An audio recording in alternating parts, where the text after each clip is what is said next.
신명기 말씀은 이스라엘이 약속의 땅을 눈앞에 두고 있을 때, 즉 가나안 땅을 들어가기 직전에 모세가 했던 설교입니다.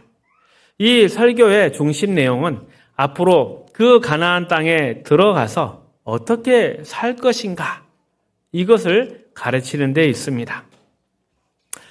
거듭 말씀드리다시피 이스라엘이 가나안에 들어가는 것은 어떤 보상이나 조건을 충족해서 얻은 것이 아닙니다. 하나님이 이스라엘을 하나님의 백성으로 삼으실 때 함께 주신 선물이고 은혜입니다.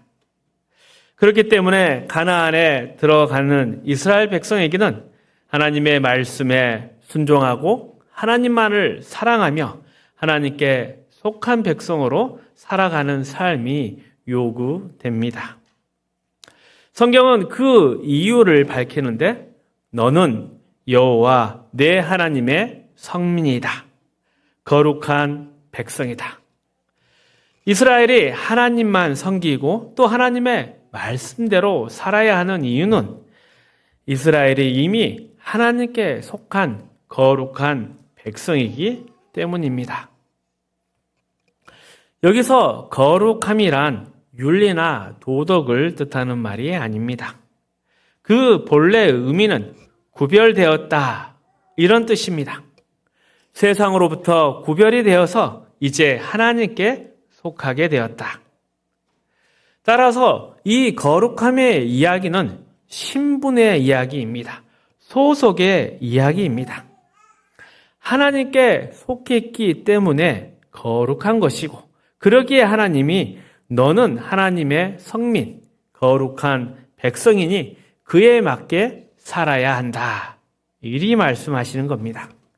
그리고 이 원리는 신약에서도 그대로 이어집니다. 예수 그리스도를 따르는 성도에게 요구되는 삶의 모든 방식은 우리가 구원을 받기 위한 조건이 아니라 이미 예수 그리스도 안에 있는 하나님의 자녀가 되었기 때문에 자연스럽게 따라오는 요청이라 하겠습니다. 그러니 구원을 얻기 위해서 이렇게 살아라, 저렇게 살아, 이것이 아니라 너는 구원받았다. 구원받은 하나님 자녀처럼 살아라. 새 사람으로 살아가라. 이미 새 사람이 되었기 때문에 새 사람으로 사는 삶을 걸어가야 하는 것입니다. 그래서 성경은 늘 우리에게 새로운 삶에 대한 요구를 할 때는 우선 항상 신분에 대해서 미리 먼저 이야기합니다. 우리가 누구인지, 누구에게 속한 사람인지 그것을 먼저 이야기한 다음에 그 신분에 어울리는 삶을 말합니다. 사도 바울도 고린도전서에서 바로 이 신분의 근거에서 성도의 삶을 이야기합니다. 고린도전서 1장 30절입니다. 함께 읽습니다. 너희는 하나님으로부터 나서 그리스도 예수 안에 있고 예수는 하나님으로부터 나와서 우리에게 지혜와 의로움과 거룩함과 구원함이 되셨으니, 하나님께서 우리를 위해 예수 그리스도를 보내셨고 예수님께서는 우리를 위해 죽으셨습니다. 그리고 이제 우리는 예수 그리스도 안에서 예수님이 친히 우리의 지혜와 의로움과 거룩함 그리고 구원의 완성이 되어 주셨습니다. 이처럼 우리가 하나님의 자녀라는 신분을 가지게 되면 그 신분 안에는 이미 놀라운 복과 약속이 함께 주어지는 것입니다. 그러나 그 신분 안에 담긴 것들을 실제로 누리고 살아가는 것, 그것은 바로 나의 문제입니다. 약속된 것을 손으로 붙잡을 수 있어야죠. 이것은 각자의 싸움인 것입니다. 성경이 계명을 지켜라, 하나님께 순종하라, 그리고 세상의 마음 뺏기지 말라, 이렇게 권면하는 이유가 있습니다. 우리가 이미 하나님께 속한 사람들이기 때문에 이미 우리를 하나님의 자녀로 불러주셨기 때문에 우리가 지금 어디에 있는가, 그리고 그 은혜를 과연 누리고 있는가, 이것을 돌아보라는 것입니다. 근데 우리는 이런 큰 은혜를 입었음에도 불구하고 어리석게 묻습니다. 만약 내가 이 계명을 거부하면 어떻게 됩니까? 하나님의 자녀로 부름받은 사람에게는 도망갈 길이 없습니다. 거부한다면 더 큰 책망을 들을 뿐이죠. 하나님이 꼭 다시 붙잡아서 그 자리에 갖다 놓으십니다. 그렇다면 하나님이 우리를 부르셨고 예수 그리스도 안에서 의로움과 거룩함 또 구속을 이미 주셨다면 우리는 왜 여전히 이러한 것들을 힘써 애써서 살아야 하는 것일까요? 이미 주신 것에 대해서 살아야 되는 문제, 이것을 히브리서는 설명하고 있습니다. 하나님이 주신 구원의 현실이 우리의 삶 속에 실제로 펼쳐지는 것, 그 안에 우리의 변화가 있고 인격이 자라나는 일, 이 모든 것은 우리의 책임이라 이야기합니다. 그리고 이 과정에서 하나님의 주권과 인간의 자유의지는 서로 충돌하거나 대립하는 것이 아니라 함께 작동을 합니다. 그러니 예정론은 합력하여 선을 이루시는 하나님의 섭리입니다. 분명히 하나님은 우리의 운명을 정하시는 분이십니다. 하지만 그 정하신 뜻은 우리의 삶과 우리의 인격 속에서 실제로 나타나야 합니다. 그래서 우리는 하나님 앞에서 이런 책임을 지닌 인격적 존재로 살아가야 합니다. 하나님이 우리에게 주신 사람다운 모습, 하나님의 자녀다운 그 모습이 삶 속에서 드러나도록 힘써 살아야 합니다. 이러한 모습을 잘 보여주는 장면이 시편 105편에 기록되어 있습니다. 이곳에는 요셉의 생애를 간결하게 정리하면서 사람이 한 사람의 인생을 어떻게, 하나님이 한 사람의 인생을 어떻게 이끌어 가신지를 잘 보여줍니다. 함께 읽어봅니다. 17절, 20절 말씀입니다. 그가 한 사람을 앞서 보내셨으며 요셉이 종으로 팔렸도다. 그의 발은 착고에 차고 그의 몸은 쇠사슬에 매었으니 곧 여호와의 말씀이 응할 때까지라. 그의 말씀이 그를 단련하였도다. 왕이 사람을 보내어 그를 석방하여 무엇 백성의 통치자가 그를 자유롭게 하였도다. 요셉은 17세에 꿈을 꿉니다. 형들이 자기에게 절하는 꿈이었고 그것도 2번이나 반복되었습니다. 또 2번째 꿈에서는 부모도 함께 자신에게 절하는 장면이 나왔습니다. 요셉은 그 꿈들을 형들에게 자랑스럽게 이야기를 했고 그 때문에 형들의 미움을 받아 팔려가게 되었습니다. 그러니 이 장면들을 보면 요셉은 당시에 그 꿈의 진짜 의미를 몰랐던 것 같습니다.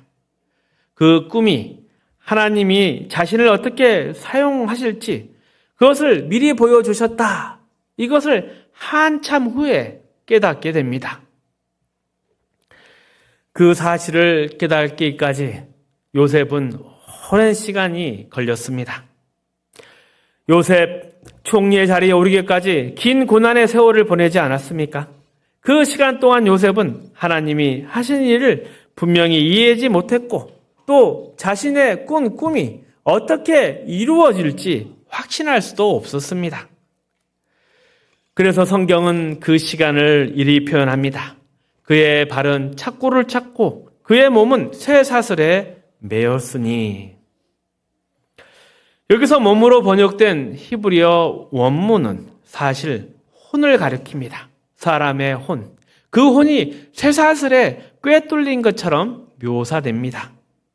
이것은 그저 감옥에 갇혀 있었다는 뜻이 아닙니다. 마음과 영혼이 깊은 절망 속에 빠져 있었다는 것을 나타냅니다. 그리고 사실 하나님에게는 요셉을 총리로 세우는 일이 어려운 일이 아닙니다. 하나님이 원하시면 단번에 이루실 일이죠. 애굽의 왕으로 세우는 일도 원하시면 바로 이루어지는 것입니다.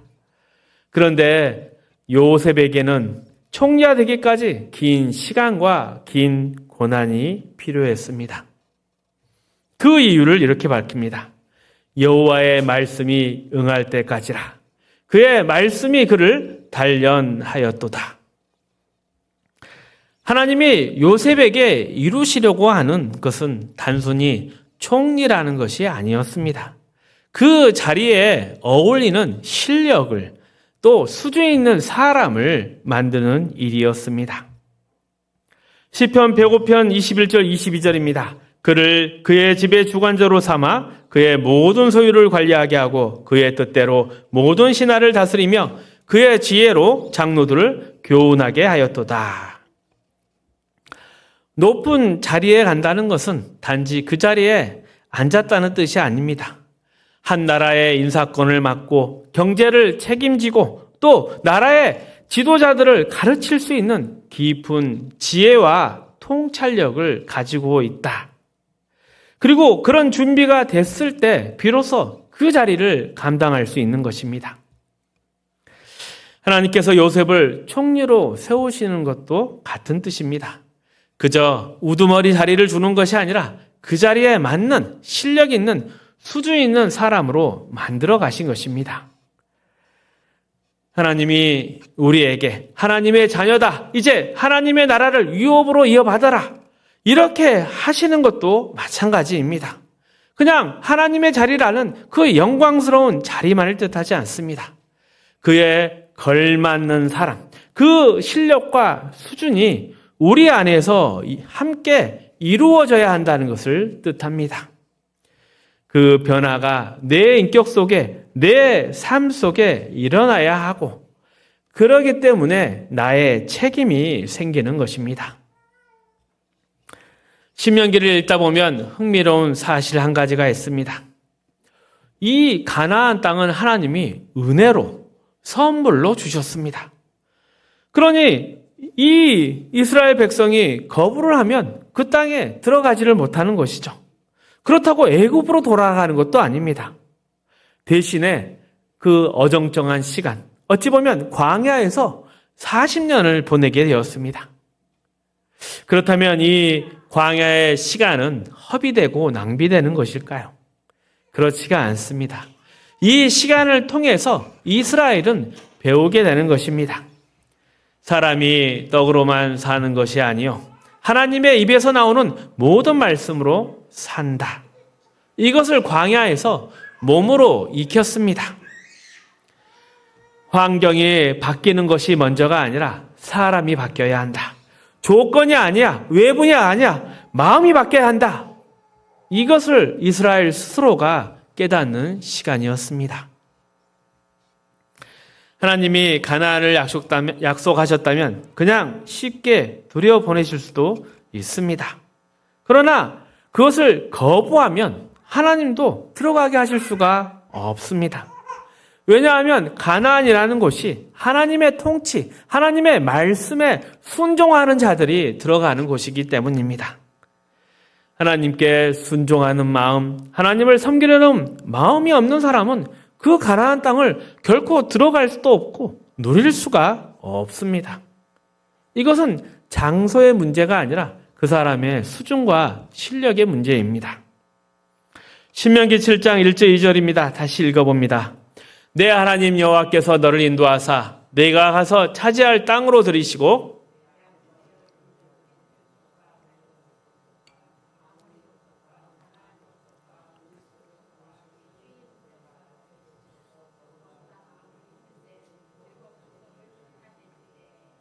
내 하나님 여호와께서 그들을 내게 넘겨 내게 치리하시리니 그때에 너는 그들을 진멸할 것이라. 그들과 어떤 언약도 하지 말 것이며 또 그들을 불쌍히 여기지도 말라.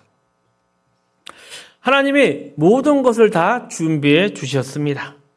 하나님께서 가나안의 땅에 살던 족속들을 쫓아내 주시고 또 그들과 이스라엘과 함께 하신다고 약속하셨습니다. 그런데 이스라엘에게 가나안 족속들과 언약을 맺지 말고 혼인하지 말라고 명하십니다. 생각해 보십시오. 하나님께서 그 땅에 7 족속들을 다 쫓아내실 능력이 있으신데 왜 이스라엘에게 그들과 혼약하지 말거, 맺지 말고 언약 맺거나 또 그들과 섞이지 말라고 왜 이렇게 명령을 하셨을까요? 하나님이라면 직접 그 모든 일이 일어나지 않도록 미리 다 제거하실 수도 있었을 텐데 왜 그러셨을까요? 하나님이 그들을 쫓아내신 후에 그 책임을 이스라엘에게 맡기십니다. 저들과 언약을 맺지 말라, 혼인하지 말라. 그것은 하나님은 우리를 대하실 때 뭔가 단추를 누르고 조종하는 대로 움직이는 로봇을 만들려고 하는 것이 아니기 때문입니다. 하나님 외에는 아무것도 보지 마! 이런 존재로 만든 것이 아닙니다. 이것이 성경에서 가장 놀라운 사실입니다. 하나님이 우리를 만드셨을 뿐만 아니라 우리를 사랑하십니다. 그리고 그 사랑이 우리와 인격적 관계를 맺기 원하시는 것이죠. 그러니 우리에게 주신 명령과 책임이라는 것이 무엇인가 조건처럼 주어지지 않았습니다. 너희가 이것을 하면 내가 이것 줄게. 이런 것이 아닙니다. 하나님의 말씀은 이렇습니다. 내가 너를 사랑한다. 내가 너를 나의 자녀 삼았다. 그러니 너는 내 자녀답게 살아가렴. 때로는 경고의 말씀도 하십니다. 이렇게 하지 않으면 내가 분노하고 질투하리라. 그러나 이것은 윤리나 도덕, 규칙이나 명령의 관계가 아닙니다. 그 말씀의 깊은 뿌리 안에는 바로 사랑이 들어 있습니다. 14절 15절 말씀입니다. 함께 읽어봅니다. 너희는 다른 신들 곧 내 사면에 있는 백성들의 신을 따르지 말라. 너희 중에 계신 너희의 하나님 여호와는 질투하시는 하나님이신즉 너희의 하나님 여호와께서 내게 진노하사 너를 지면에서 멸절시킬까 두려워하노라. 하나님이 이런 말씀을 하시는 것은 우리를 사랑하기 때문입니다. 질투하시는 하나님. 여기서 질투는 시기나 미움이 아닙니다. 사람의 사랑에서 나오는 불타는 마음입니다. 질투는 이 사랑의 다른 모습으로 동전의 앞뒷면처럼 사랑과 함께 붙어있는 감정입니다. 사랑하지 않는다면 질투하지 않습니다. 남녀 사이의 관계에서도 비슷한 것을 보지 않습니까? 가장 견디기 어려운 것은 사랑이 서로 식어서 서로를 잊어버리는 것입니다. 질투는 때로 불편하게 느껴질 수 있지만 그 안에는 아직 사랑이 활활 불타고 있는 것입니다. 완전히 잊혀져 버리는 것이 무관심이 더 큰 문제입니다. 하나님이 우리에게 화를 내시는 이유도 여기에 있습니다.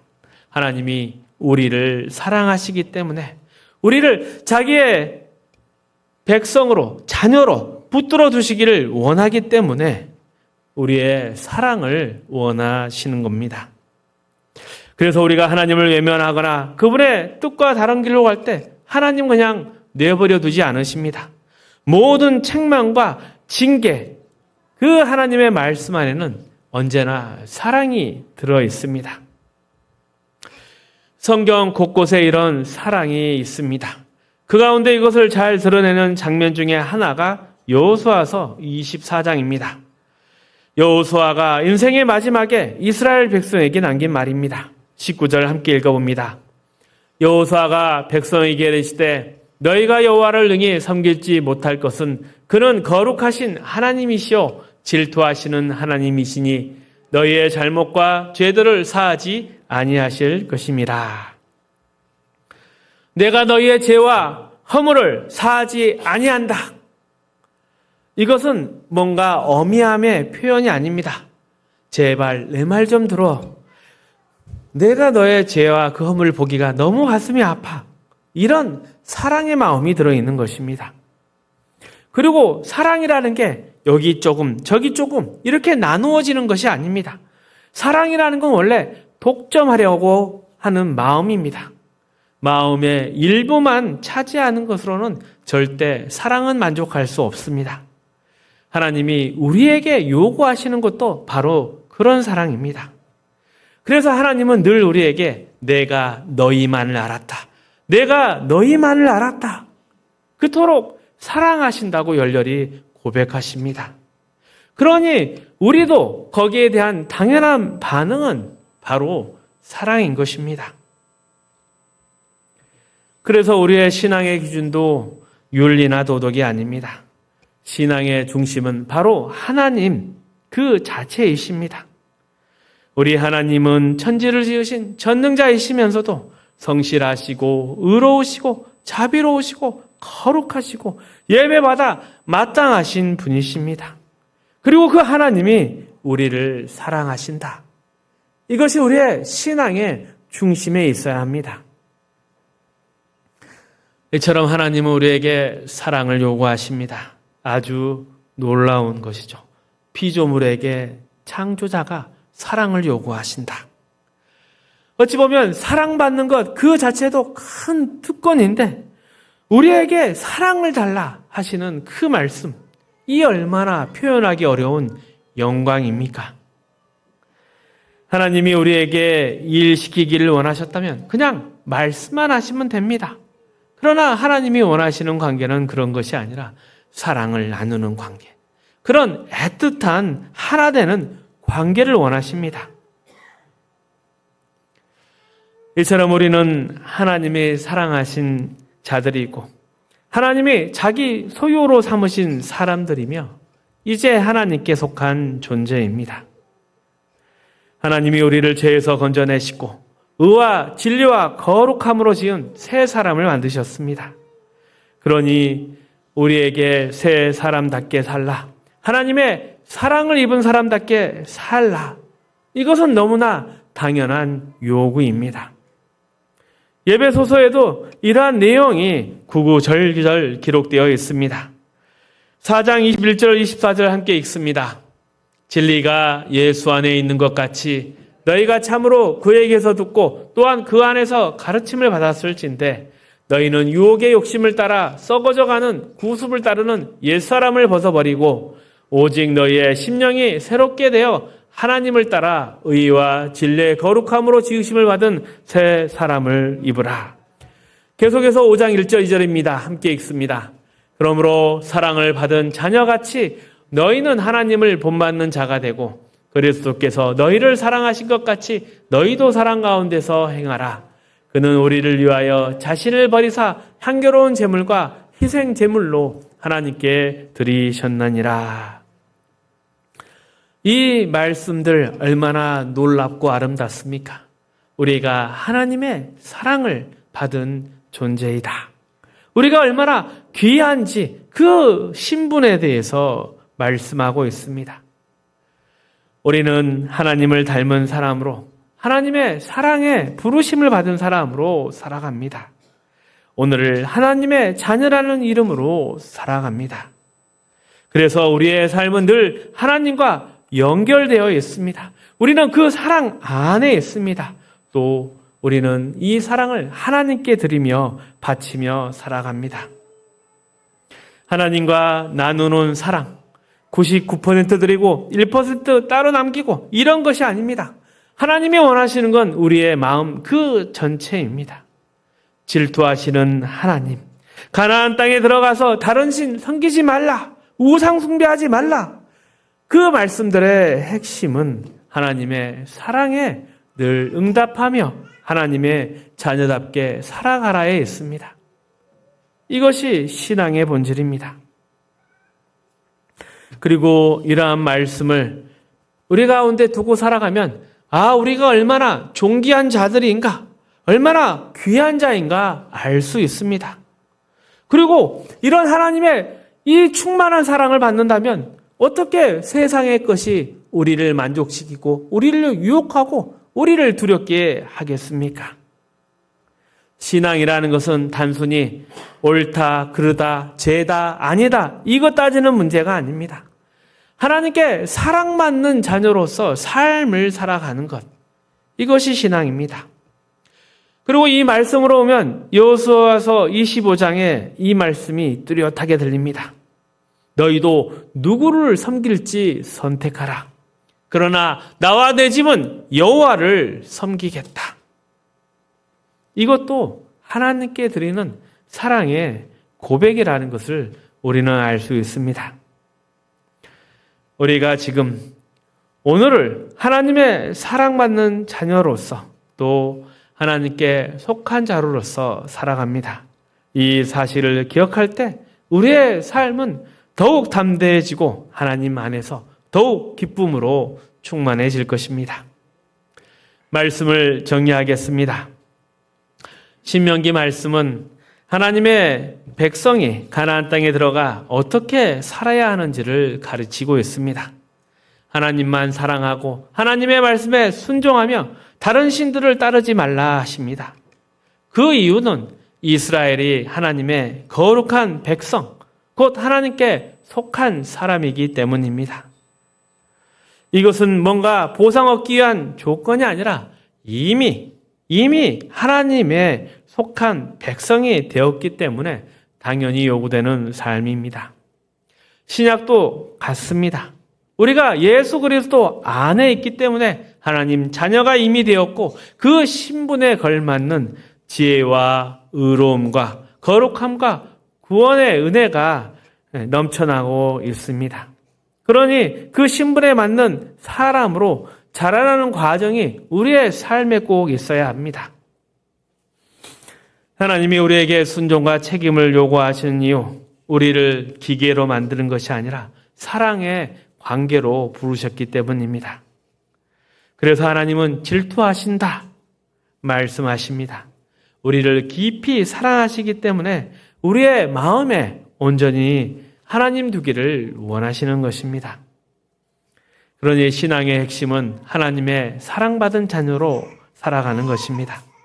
우리의 신분을 기억하고 그 사랑에 응답하며 세상 아름다운 천국을 누리고 나누는 저와 여러분 되시기를 축복합니다.